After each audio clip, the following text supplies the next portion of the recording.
Nous sommes partis de deux constats. Le premier est qu'au Sénégal, les élèves sont exposés trop tard à l'outil informatique dans leur cursus scolaire. Donc à la fin, ils sont obligés tous de devenir des consommateurs de technologie. Utiliser WhatsApp, Facebook, Viber. Plutôt que contributeurs, au moins utiliser certaines plateformes de codage pour créer du contenu. Le second constat est que les professeurs, les enseignants, ne sont pas formés à utiliser les technologies dans les classes. Cela dit, tu peux voir une élève qui étudie de la CI jusqu'en terminale sans pour autant utiliser un ordinateur. Et le pire dans tout ça est que s'il va à l'université et qu'il ne suit pas une filière informatique, il est carrément off du système technologique.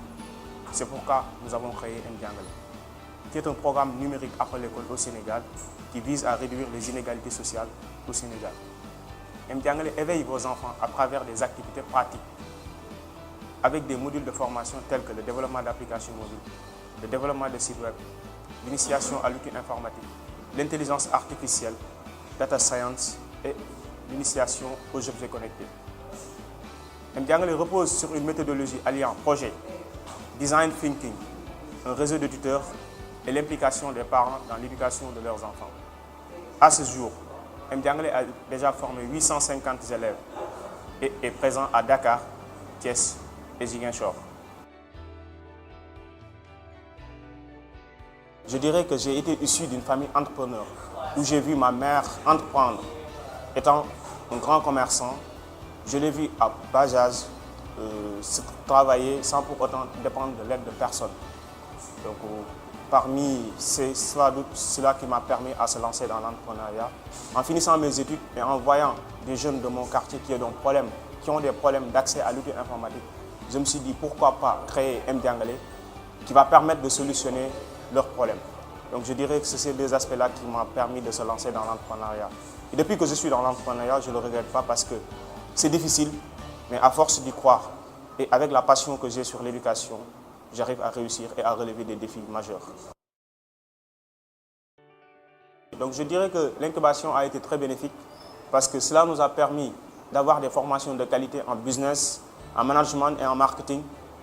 Ça nous a permis également de rencontrer des coachs vraiment formidables, très performants, qui nous ont boostés, qui nous ont aidés à travailler sur nos différents projets.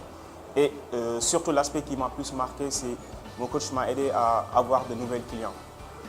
Aussi, le challenge nous a permis de connaître encore 10 autres projets, 10 autres entrepreneurs, 10 autres idées innovantes. Donc ça m'a permis en quelque sorte d'augmenter mon carnet d'adresses et mon réseau d'entrepreneurs. Je pense que l'expérience a été très bénéfique à l'endroit de notre modeste personne. La prochaine étape est que nous sommes des entrepreneurs et nous continuons toujours à travailler sur notre projet.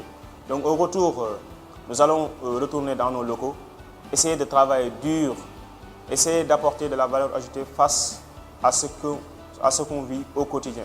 Donc on va continuer à travailler sur le projet et essayer de le perfectionner davantage. Et que de croire en soi, parce qu'il n'y a pas d'idée bête. Donc si vous avez une idée, essayez de vous postuler au prochain Challenge Expresso parce que c'est très intéressant de venir ici, de passer 2 mois à travers une équipe merveilleuse, à travers des coachs magnifiques.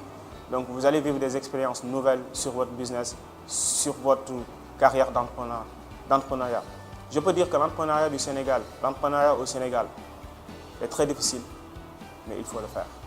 Je vous remercie.